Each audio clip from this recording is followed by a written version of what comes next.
মৃত্যু মৃত্যু এটা কি? উনি বলেন মৃত্যু হলো একটা পোল, ব্রিজ, সাঁকো। এই ব্রিজের এই পারে একজন বন্ধু দাঁড়িয়ে আছে, ওই পারে আরেকজন বন্ধু। এই ব্রিজটা পার হলেই বন্ধু দুজনের মধ্যে মোলাকাত হবে। এপারের বন্ধুর নাম হলো মোমেন, ওই পারের বন্ধুর নাম হলো আল্লাহ। ওই পারের বন্ধু আল্লাহ বলতেছে এই বন্ধুকে, বন্ধু ব্রিজ পার হইয়া আসো আমার কাছে মোলাকাত করো। তা এই ব্রিজটাই হলো মৃত্যু।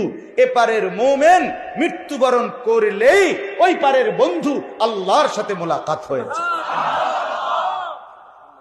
আরে আজীব কথা আছে কিতাবে।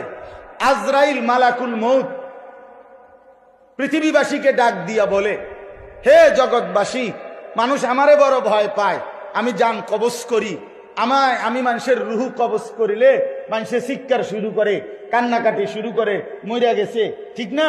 তাইলে মনে হয় যেন মানুষ আমারে বড় অপছন্দ করে।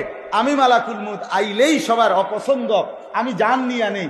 কিন্তু তোমরা কি জানো, আমি তো জান নিয়ে ক্ষতি করি না, বরং আমি জীবন নিয়ে আল্লাহর মোমেন প্রিয় বান্দাকে তার সবচেয়ে প্রিয় বন্ধু আল্লাহর সাথেই তো মিলাই দেই। আমি ক্ষতি করলাম কি? ক্ষতি করলাম কি? বাটপার সিটারের না অসুবিধা হইতারে? মোমেনের সমস্যা কি? মোমেনের সমস্যা কি? মোমেন মরলে অসুবিধা কি? কথা বলেন না কেন?